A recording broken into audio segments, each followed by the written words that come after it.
tu veux travailler à Montréal mais que tu galères à trouver un job, reste ici jusqu'à la fin parce que je vais te donner 7 conseils ultra efficaces pour décrocher un emploi rapidement à Montréal. Premièrement, le truc le plus important, c'est même pas une astuce en fait, c'est vraiment un truc à faire absolument. Mettre ton CV au format canadien. C'est-à-dire que on ne met pas de photos, on ne met pas son âge, on ne met pas d'informations personnelles, genre si vous avez une famille, un permis et tout. Sauf si c'est demandé, par exemple, je sais qu'il y a des jobs qui demandent un permis, peut-être faut le mettre. Mais en tout cas, tout ce qui est âge, photos, etc. Vraiment, on fait pas ça ici. Donc, faut vraiment s'adapter au format canadien. Et aussi, pour ceux qui postulent beaucoup sur les plateformes Indeed, LinkedIn et tout ça, je vous conseille de faire des CV type un peu international, c'est-à-dire vraiment très simple, avec pas de petites déco et des trucs comme ça dessus, pas des colonnes.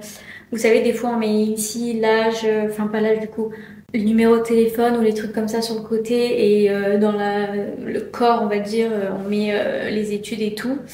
Je vous conseille de faire un truc vraiment très simple, du texte tout droit, parce que parfois c'est scanné par des robots ou des, je sais pas, des intelligences artificielles et quand c'est en colonne comme ça et tout, des fois ils lisent pas toutes les infos ou alors juste c'est carrément zappé.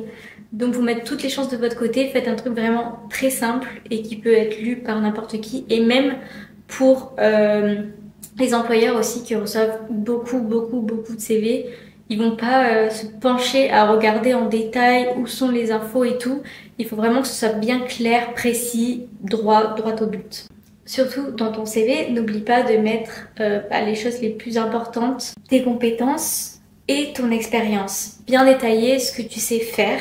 C'est vraiment très important ici au niveau de l'expérience de bien détailler tout ce que tu sais faire et ce que tu as appris pour qu'on sache ce que tu sais faire quoi. Surtout si tu viens pas d'ici et que tu n'as pas de référence, au moins qu'on sache de quoi il s'agit. Si en plus tu parles anglais ou que tu es bilingue ou que tu as un bon niveau, on n'a pas besoin forcément d'être bilingue dans tous les jobs, ça peut vraiment t'aider. C'est un petit bonus, donc tu peux aussi faire ton CV en anglais. Être bilingue, c'est vraiment un atout ici, donc fonce. Deuxième conseil, fais des lettres de motivation. Je sais qu'il y a plein de gens avec qui j'ai discuté qui me disent qu'ils postulent énormément et en fait ils font juste sur Indeed, ils vont juste mettre le CV et envoyer comme ça plein de CV.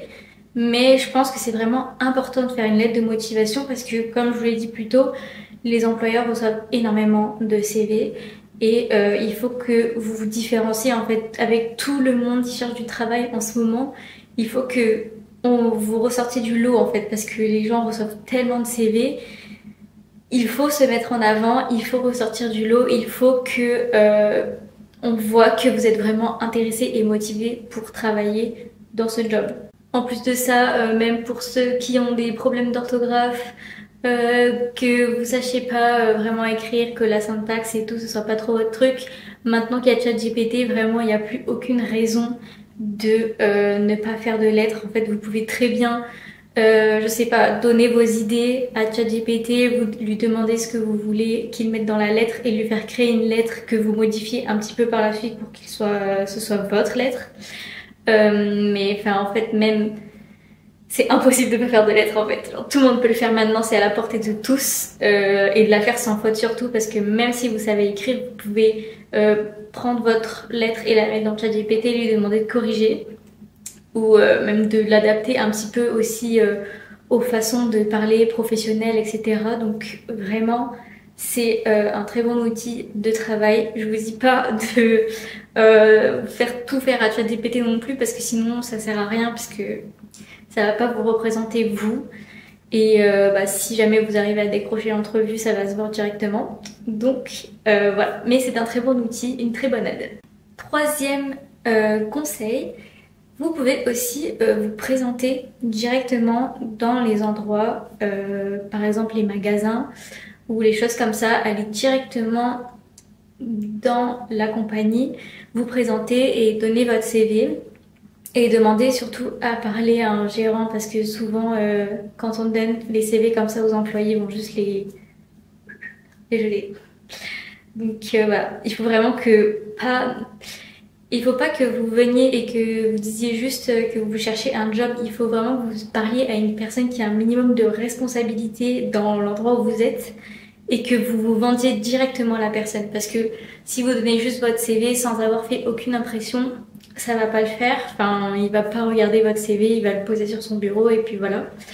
Donc il faut vraiment que vous commenciez à vous vendre dès l'instant où la personne est en face de vous. Et il faut pas repartir avant d'avoir eu un petit échange un peu qui pourrait donner envie. Sinon, pour ceux qui ont des jobs un peu particuliers où on peut pas nécessairement se rendre dans l'endroit, on peut aussi appeler, même des fois sur les jobs sur Indeed, il y a des numéros de téléphone et ça augmente vos chances parce que aussi quand on reçoit beaucoup de papiers là, de mails, de trucs, les gens ils regardent pas vraiment des fois, ça passe comme ça sous leur nez. Moi je vois même dans l'entreprise où je travaille maintenant, c'est moi qui reçois les CV sur le mail où je travaille et je les transfère mais je pense qu'ils les regardent même pas. Donc voilà. Alors que si vous appelez, non seulement vous avez un échange réel avec la personne, et en plus de ça, c'est un petit peu plus difficile de dire non à une personne au téléphone ou en face de soi. On va dire qu'on a un peu plus d'impact et plus de communication. Vous voyez, c'est un petit peu plus délicat de rejeter une personne quand elle est en face de vous ou au téléphone que quand elle vous envoie son truc par mail ou sa candidature sur Indeed ou je ne sais quoi et qu'ils vont juste la ghoster comme ça sans même y répondre. Donc ça, c'est une petite astuce aussi qui peut être pas mal. Conseil numéro 4, n'hésite pas à utiliser LinkedIn et les candidatures spontanées. Il faut savoir que LinkedIn c'est très utilisé ici pour se faire du réseau et puis pour trouver du travail aussi. Donc je vous conseille de faire vraiment un bon profil LinkedIn qui donne envie avec une belle photo de vous, une bonne représentation qui montre que vous êtes professionnel, bien détaillé, tous les travaux que vous avez fait, etc. Et vous pouvez même créer du réseau directement sur LinkedIn en suivant les pages des entreprises que vous aimez et même les personnes qui travaillent dans ces entreprises. Et vous pouvez même les contacter directement dans les messages de LinkedIn souvent. Donc ça c'est vraiment cool parce que comme ça vous pourrez vous faire référer, etc. Donc c'est vraiment pas mal. Et vous pouvez du coup aussi faire des candidatures spontanées parce que parfois il y a des entreprises qui cherchent mais qui ne postent pas sur les plateformes d'emploi et qui souvent mettent juste sur leur site internet par exemple ou quelque chose comme ça ou même qui attendent tout simplement, qui savent qu'ils vont recevoir des candidatures spontanées et qui donc ne mettent pas en avant leur offre d'emploi. Donc même si d'ailleurs ils ne cherchent pas, foncez. Des fois il suffit que vous soyez hyper motivé et que vous donniez envie à la personne et elle pourrait vous prendre. Donc voilà. Il faut vraiment y aller au culot et foncer. 5e conseil, ça rejoint un petit peu ce que je disais avant, mais il faut créer ton réseau. Même dans des endroits où on ne parle pas de travail, qu'on soit au sport ou avec des amis, le fait d'en discuter un petit peu, dire que tu cherches du travail ou que tu as postulé, que tu n'as pas de réponse ou des choses comme ça. Et parfois, il y a quelqu'un qui va te dire oh moi le frère de ma mère il travaille à tel endroit, il cherche des gens ou oh, je connais quelqu'un qui connaît quelqu'un, des trucs comme ça et au final on peut trouver une petite perle rare comme ça. Moi j'ai déjà fait des entrevues grâce à cette technique donc ça marche, voilà. Vraiment faites votre réseau et même si c'est pas dans des endroits de travail, faites-le. Et vous pouvez aussi faire des salons de l'emploi. Je sais qu'il y en a souvent au Palais des Congrès. C'est vraiment très très rempli. Je crois que j'y suis allée une fois l'année dernière. Il y avait vraiment la queue le truc était en haut. Il y avait la queue jusqu'en bas, jusqu'au métro. Donc voilà. C'est un petit peu chaud, mais c'est quand même intéressant parce que ça vous permet de rencontrer les entreprises directement. Et aussi les entreprises sont là dans une démarche de prendre des gens, je sais pas si vous voyez, de donner des informations et d'avoir des échanges. Donc on est tous les deux dans la même démarche, vous voyez. Donc ça, c'est aussi vraiment très cool et franchement, c'est bien que la ville organise des événements comme ça parce que bah, ça aide beaucoup de personnes, je pense. Sixième point, je te conseille d'élargir ton champ de recherche. C'est-à-dire que en ce moment à Montréal, on le sait tous, il n'y a pas énormément de travail. C'est vraiment galère de trouver un job. Donc, faut vraiment pas se focaliser sur notre job qu'on a l'habitude de faire et ouvrir un petit peu son esprit et bah, faire en vrai ce qui nous vient quoi. Surtout si vous êtes nouveau, que vous n'avez encore jamais travaillé au Canada, que vous avez du coup pas d'expérience canadienne ou québécoise. C'est vraiment important en fait de vraiment prendre, même si le job est pas ouf, d'avoir au moins une expérience pour pouvoir prouver un petit peu que vous savez faire. Enfin, je sais pas si vous voyez ce que je veux dire, mais les employeurs, ils ont plus confiance en voyant que vous avez une expérience québécoise, même si ça n'a rien à voir avec le job que vous êtes en train de faire, plutôt qu'une expérience dans un autre pays, alors qu'on ne connaît pas les critères, on ne connaît pas l'exigence du pays, etc. C'est peut-être pas les mêmes niveaux d'exigence, donc ils vont être vraiment plus basés sur un job que vous avez déjà fait ici, même si c'est pas dans le même domaine. Donc voilà, n'hésitez pas, même si c'est dans... Par exemple que vous êtes, je sais pas moi, infirmier et que vous allez faire de la restauration, ben faites-le. Même si j'avoue, je pense que si vous êtes infirmier, vous allez trouver, parce qu'il me semble que c'est en pénurie quand même, ce secteur. Donc voilà, mais en tout cas, c'était juste une idée.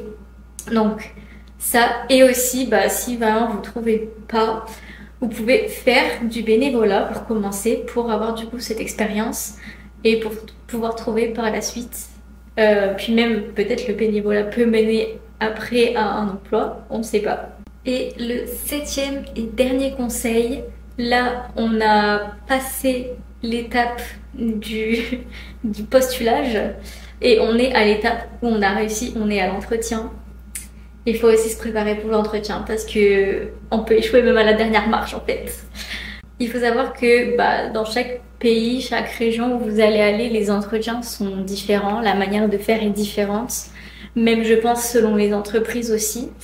Mais ici, les entretiens de manière générale sont assez informels. On va être très amical, ça va être plutôt en mode discussion. Mais il faut pas vous laisser avoir par ça, il faut pas se relâcher, on est quand même dans un entretien, il faut tout donner, il faut faire une bonne impression, il faut rester souriant, il faut montrer que vous êtes très motivé et surtout intéressé par l'entreprise dans laquelle vous postulez. Même si vous voulez juste trouver un job pour travailler et que c'est ça vraiment votre objectif et que vous en foutez de où vous allez travailler, faites quand même en sorte que le boss ait l'impression que vous soyez vraiment intéressé par l'entreprise parce que sinon ça sert à rien, vous n'allez pas être pris. Surtout, le point le plus important, entraînez-vous sur la question pourquoi est-ce que tu veux travailler ici? Comme je vous disais avant, c'est pour un peu montrer l'intérêt. Il faut vraiment développer cette question et en fait je trouve qu'elle est tellement dure à répondre parce que dans vraiment beaucoup de cas, on cherche un job, on veut travailler ici parce qu'on veut du travail en fait, c'est juste ça la réponse. On veut juste travailler et gagner de l'argent pour payer nos factures en fait et manger tout simplement. Mais c'est pas ça la réponse qu'ils attendent, donc il faut savoir développer et pas donner des idées bateaux, des réponses bateaux qui vont montrer qu'on n'était pas prêt quoi. Donc vraiment cette question, encore une fois, je vous replace le petit chat GPT, mais vous pouvez faire des discussions avec lui et vous entraîner aussi. Moi je vous donne cette idée parce que personnellement je suis seule chez moi donc j'ai pas de personne directe avec qui m'entraîner, mais bien évidemment si vous avez des gens, vous êtes en coloc ou quoi, ben, entraînez-vous avec des humains, c'est encore mieux et comme ça ils vont pouvoir vous donner des feedbacks et tout et faire en sorte que vous ayez vraiment les bonnes réponses aux questions et que vous donniez envie d'être embauché tout simplement. Voilà, du coup c'était les 7 petits conseils pour trouver un travail à Montréal. J'espère que ça vous aura aidé. Je me suis dit que faire des petits conseils comme ça pourrait aider pas mal de personnes parce que même moi, l'été dernier, j'ai eu un petit peu de galère. Et cet hiver, je me suis ressaisie et je pense que j'ai un petit peu capté comment se débrouiller pour trouver un travail. Même si la période où j'étais sans travail, c'était littéralement la période des fêtes, tout était un peu en stand-by. Mais j'ai quand même réussi à trouver, j'ai eu plusieurs entretiens, j'ai eu pas mal de réponses, j'ai été pris dans 3 jobs, donc j'avais le choix au final. Donc ça, c'est vraiment cool. Donc je me dis que si j'ai réussi à avoir plusieurs réponses positives, c'est que mes techniques fonctionnent au moins un petit peu. Et donc si je peux aider au moins un petit peu quelques personnes, eh ben je le fais. Donc voilà, j'espère que vous allez utiliser ces petites astuces et que vous allez trouver un travail. En tout cas, n'hésitez pas à me le dire dans les commentaires. Ça me ferait trop plaisir de savoir que vous avez trouvé un travail après cette vidéo. Et voilà, n'hésitez pas à liker, bien évidemment, si vous avez aimé, si la vidéo vous a aidé surtout, à vous abonner pour voir les autres vidéos qui arrivent prochainement. Et sur ce, moi je vous dis à la semaine prochaine. Bisous, bye.